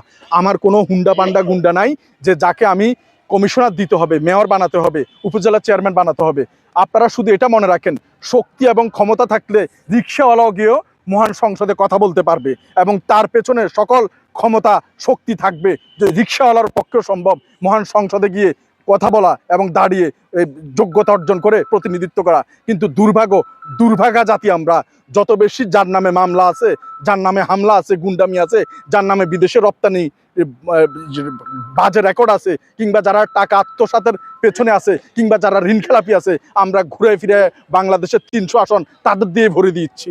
এটা যাতে না হয় ইনশাল্লাহ, অন্তত এবারে আপনারা যদি সবাই একটু সচেষ্ট থাকেন, হয়তোবা আমরা এই বাংলাদেশে তথা এই নোয়াখালী, কোম্পানিগঞ্জ, কবিরহাট, নোয়াখালী 5 আসনের চিত্র আমরা পাল্টাতে সম্ভব ইনশাল্লাহ। ভোটারদেরকে কি বলবেন, এই কোম্পানিগঞ্জ কবিরহাটের ভোটার, তাদের কাছে শেষ কি আশা? জি, আমি যে কোম্পানিগঞ্জ কবিরহাটের যে ভোটার বৃন্দরা আছেন, আপনাদের প্রতি কৃতজ্ঞ চিত্তে বিনম্র আহ্বান যে আপনারা যারাই টাকা খরচ করছে করুক, আপনারা টাকা খান, কোনো সমস্যা নেই। আপনাদের ভয়ভীতি প্রদর্শন করছে অনেকে, এই মার্কায় ভোট না দিলে ঘর থেকে বেরোতে পারবেন না, আগুন ধরা দিবে, অশান্তি হবে, কিংবা অনেক কিছু হবে। হবে তো হবে, দেখেছেনটা কি? যাওয়ার পরে দেখবেন যে ছিনতাই, চাঁদাবাজি, প্রহসনের যে অবস্থা তৈরি হবে আপনারা এটা কল্পনাও করতে পারবেন না। অতীতের ইতিহাস ব্রেক করবে, বর্তমান সমাজ ব্যবস্থা কোথায় চলে যাবে কল্পনাও করতে পারবেন না। শুধু একটু সময় দিন, 12 তারিখের পরেই আপনারা ইতিহাস দেখতে পাবেন যে কি অবস্থাটা হয় দেশের। কাকে বিশ্বাস করব বলেন? কেউ প্রহসনের রাজনীতি, কেউ চেতনার রাজনীতি, কেউ ধর্মের রাজনীতি, এভাবেই হচ্ছে আমাদের দেশটা শেষ হয়ে যাচ্ছে। কিন্তু যে মানুষ ভালো, এই বাংলাদেশে স্বতন্ত্র থেকে যারা দাঁড়িয়েছে, স্বতন্ত্র তো এখন আসলে দাঁড়াতে পারে না, কারণ ওই যে 1% ভোটারের একটা উপস্থিতি থাকে, সেখানে যে কোনোভাবে আপনাকে ঝরিয়ে ফেলবে। আপনি দেখেন বাংলাদেশে কয়জন স্বতন্ত্র প্রার্থী পাবেন, এরকম একটা উসিলা দিয়ে ঝরিয়ে দেবে আপনাকে, আপনি দাঁড়াইতে পারবেন না। ঠিক তেমনি কিসের জন্য এই দেশ স্বাধীন হয়েছে, কিসের জন্য এই আগস্টের পরে ছাত্ররা যে সুন্দর একটি নতুন বাংলাদেশ দিয়েছে, সেটা কি আদৌ বাস্তবায়ন হবে নাকি এটা বিফলে যাবে, আগামী 12 তারিখের পরে আপনারা সেটা বুঝতে পারবেন। তাই এখনো সময় আমাদের হাতে আছে। আমরা যদি ভোটার যারা আছি, নীরব বিপ্লবের মাধ্যমে এই ভোট কেন্দ্রকে একটু যদি এগিয়ে নিয়ে যাই, অন্তত কলম মার্কা যদি জিতে, বাংলাদেশের সকল বেওয়ারিশ এবং সকল অসহায় নিপীড়িত নির্যাতিত মানুষ জিতে যাবে এবং নিঃস্ব রাস্তার মানুষরা সংসদে গিয়ে কথা বলতে পারবে, সেই অবস্থাটুকু তৈরি হবে। তাই আপনাদের প্রতি করজোরে বিনম্র অনুরোধ, মহান আল্লাহকে সাক্ষী রেখে এবং পবিত্র কোরআনে হাত রেখে কসম করে আমি বলছি যে আমি যদি এমপি হতে পারি, আমার প্রতি মাসের এমপির যে বেতন বা ভাতা, সেটা আমি 2 থানার মধ্যে বন্টন করে দিব। যে মানুষ সবচেয়ে গরিব সেই মানুষকে আমি দিয়ে দিব। আমার যতদিন পর্যন্ত সংসদে যদি আমি যেতে পারি, যত মাস পর্যন্ত আমি বেতন পাবো, সেই বেতনটুকু দিয়ে দিব। এবং আমি এখনো ঘর করিনি, যদি আমি নির্বাচনে হেরে যাই তাহলে হয়তো বা আমার কুড়ে ঘরের ব্যবস্থাটা আমি করার চেষ্টা করব, যাই করি ছোটোখাটো। কিন্তু যদি আমি আল্লাহ পাক আমাকে সংসদে জিতেই নিয়ে যায়, তাহলে আমি আমার ঘর করা থেকে বিরত থাকবো। যতদিন নাই কোম্পানিগঞ্জ কবিরাটের কোনো মানুষ গৃহহীন থাকবে, ততদিন পর্যন্ত আমি ঘর করব না। আমি যা বলি সুস্থ মস্তিষ্কে সজ্ঞানে ভেবে চিনতে আমি বলেছি। এবং আমার অন্যতম একটি এজেন্ডা, বাংলাদেশে যত মসজিদ আছে ছোট এবং বড়, মসজিদের পাশাপাশি যে অন্যান্য ধর্মাবলম্বীদের যে ধর্মীয় উপাসনালয় আছে, প্রত্যেকটা ধর্মীয় বিশেষ করে মসজিদের ইমাম সাহেবের বেতনটা সরকারিভাবে বেতন অথবা ভাতায় ইনশাল্লাহ প্রথম প্রস্তাবনা উত্থাপন হবে আমার। এবং যদি সেটা নাও পারি, অন্তত কোম্পানিগঞ্জ কবিরাটের যতগুলো ছোট বড় মসজিদ আছে, প্রত্যেকটা মসজিদের ইমাম সাহেবকে বেতন ভাতার আওতায় আমরা ইনশাল্লাহ নিয়ে আসবো। এবং এছাড়াও আপনারা দরজা খুলে ঘুমাতে পারবেন, কোনো ধরনের অরাজনৈতিক পরিস্থিতি অন্তত আমার এই দেহে প্রাণ থাকতে আমি সৃষ্টি হতে দেব না।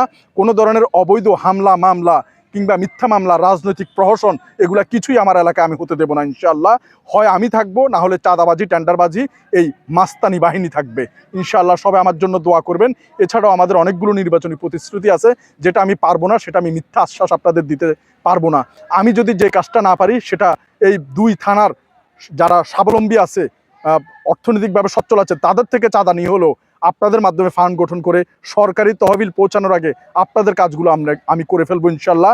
আর আমার নির্বাচনী যে বাজেট আছে, এই বাজেটের সিংহভাগ আমি চিন্তা করেছি এই চায়ের দোকানে মানুষকে চায়ের বিল না দিয়ে, যারা কিডনি ফেলিউর, যারা ক্যান্সারের কেমোথেরাপি দিতে পারছে না, তাদের মধ্যে অলরেডি আমার কার্যক্রম শুরু হয়ে গেছে। আপনারা আমার সকালে একটি লাইভ দেখেছেন, আমার কার্যক্রম আমি শুরু করে দিয়েছি। আমি যদি আল্লাহ মাফ করুক হেরেও যায়, আমার কোনো দুঃখ থাকবে না যে এই টাকাগুলো সঠিক মানুষের হাতে পৌঁছেছে, যে মানুষটা আর কিছুদিন মাত্র দুনিয়ার আলো দেখবে। তাই আপনারা আমার জন্য দোয়া করবেন। এই নোয়াখালীবাসী হতে পারে আমার এটাই প্রথম এবং এটাই শেষ যাত্রা নির্বাচনের জন্য। অনেকে বলেছেন আমি কেন আগে আসলাম না, আমি কোনো রাজনৈতিক মঞ্চের নেতা নয় কিংবা রাজনৈতিক মঞ্চের লোক নয়। তাই আমি মনে করেছি যে এই নির্বাচন একটি এই মানুষগুলোকে জিতানোর সুযোগ। তাই আমি চেষ্টা করেছি।